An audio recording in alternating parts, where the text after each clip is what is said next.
और मामला सर्वोच्च न्यायालय में गया।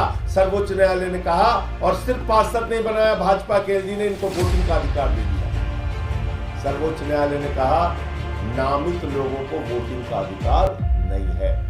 भारतीय जनता पार्टी बाबा साहब डॉक्टर भीमराव अंबेडकर के द्वारा लिखे गए संविधान को खत्म करना चाहती है।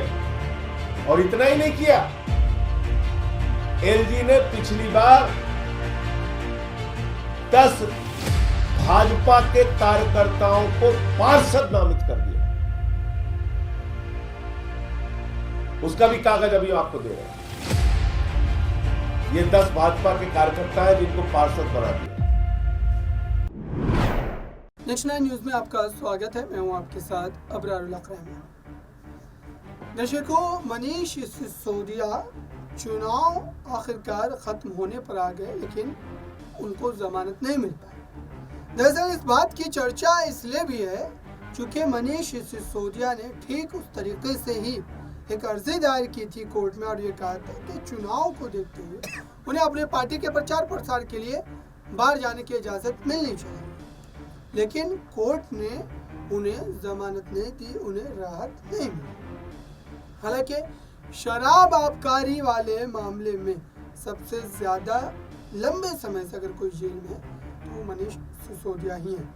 और ऐसे में एक मामले में भले ही उनको राहत ज़रूर मिली है कि वो जो है अपनी बीमार पत्नी से मिलने के लिए जा सकते हैं हफ्ते में एक दिन, लेकिन उन्हें वो राहत नहीं मिल पाई जो लगातार वो चुनाव को देखते हुए मांग रहे थे प्रचार प्रसार करने के लिए। अब ऐसे में सवाल ये उठ रहे हैं कि आखिरकार क्या ईडी सीबीआई जानबूझ करके उनकी जमानत का विरोध पर विरोध करती चली जा रही है कोर्ट में, हालांकि सबूतों के नाम पर उनके पास कुछ भी मौजूद नहीं है। और जिस बात को लेकर के ये भी कहा जा रहा है कि आखिरकार अब क्या आने वाले दिनों में इस पूरे मामले को लेकर के स्थिति और भी ज़्यादा गहरा सकती है, और क्या इसकी संभावनाएं भी पूरी तरीके से हमें नजर आती है। साथ ही आपको ये बता दूं दर्शकों कि इस समय इस पूरे मामले को लेकर के मनीष सिसोदिया की जमानत को लेकर के आम आदमी पार्टी सक्रिय भी है और वो लगातार ये दावे भी कर रही है कि सीबीआई ईडी ने जिस तरीके से अरविंद केजरीवाल या फिर संजय सिंह या फिर अन्य चेहरों के खिलाफ लगातार सबूत होने की जो बात कही थी वो कोर्ट में किस तरीके से झूठी साबित हो गई, और इस पूरे मामले को लेकर के जो है उनके दावे पूरी तरीके से खारिज भी हो गए और उसके बाद फिर उन्हें जमानत भी मिली। तो क्या अब इस मुद्दे को लेकर के फिर से एक बार जो है आम आदमी पार्टी के लिए कोई राहत की खबर आ सकती है? हालांकि इस पूरे मामले पर उस समय संजय सिंह ने क्या सारी बातें कही थी, आइए आपको इस रिपोर्ट में।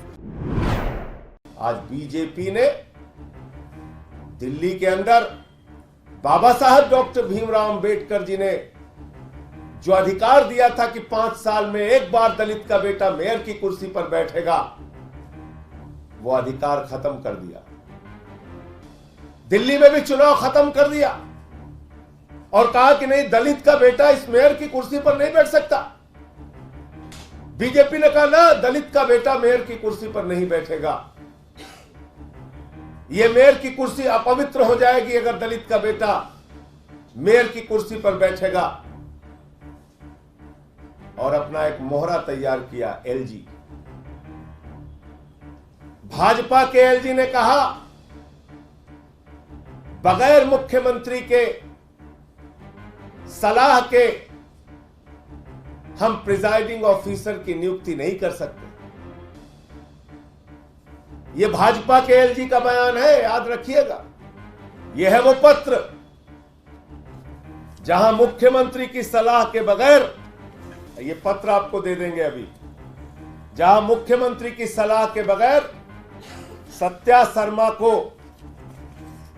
नियुक्त किया गया प्रिजाइडिंग ऑफिसर मेयर के चुनाव में, बगैर मुख्यमंत्री के सलाह को माने हुए।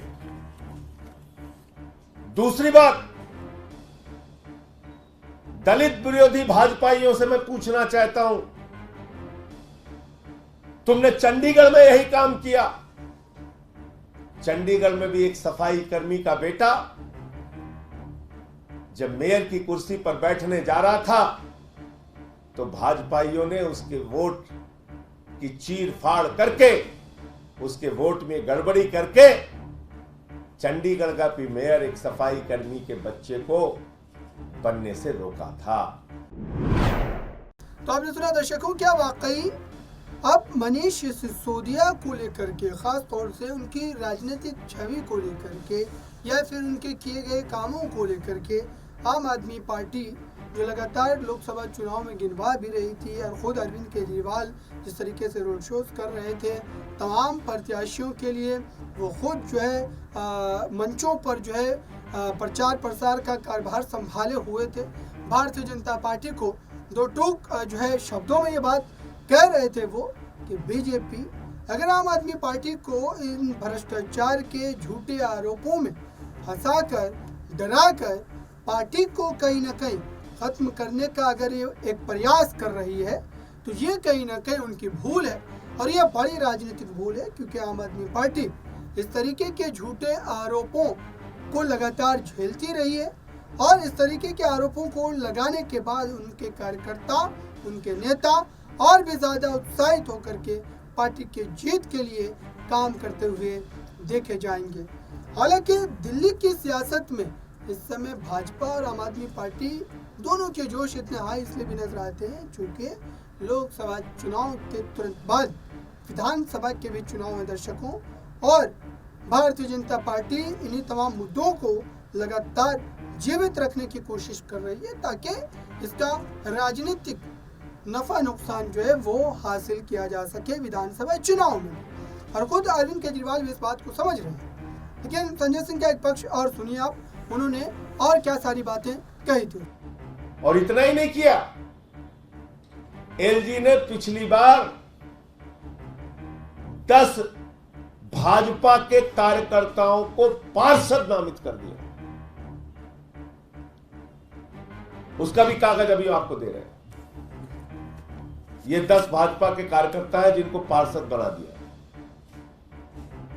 पूछो भाजपा के एलजी से कि मुख्यमंत्री ने जिन नामों को पार्षद नामित करने के लिए भेजा था, उसके खिलाफ जाकर भाजपा के एलजी ने 10 पार्षद बीजेपी कार्यकर्ताओं को बना दिए। और मामला सर्वोच्च न्यायालय में गया। सर्वोच्च न्यायालय ने कहा, और सिर्फ पार्षद नहीं बनाया भाजपा के एलजी ने, इनको वोटिंग का अधिकार दे दिया। सर्वोच्च न्यायालय ने कहा नामित लोगों को वोटिंग का अधिकार नहीं है। भारतीय जनता पार्टी बाबा साहब डॉक्टर भीमराव अंबेडकर के द्वारा लिखे गए संविधान को खत्म करना चाहती है। भारतीय जनता पार्टी इस देश के अंदर दलितों, पिछड़ों, शोषितों, वंचितों के लिए, आदिवासियों के लिए संविधान में दिए गए आरक्षण को खत्म करना चाहती है। बाबा साहब डॉक्टर भीमराव अंबेडकर के संविधान के द्वारा चुनाव में दलितों को दिए गए आरक्षण को खत्म करना चाहती है। भारतीय जनता पार्टी बाबा साहब भीमराव जी के नहीं बल्कि भागवत के संविधान को लागू करना चाहती है। और भारतीय जनता पार्टी संविधान खत्म करके, आरक्षण खत्म करके देश। आपने सुना दर्शकों, क्या वाकई इस मामले में कहीं जो आप कहीं ना कहीं मनीष सिसोदिया की जीत लगभग यकीनी मानी जा रही है? आपकी राय क्या है? कमेंट बॉक्स में जरूर बताएं। जुड़े रहें नेक्स्ट न्यूज़ के साथ।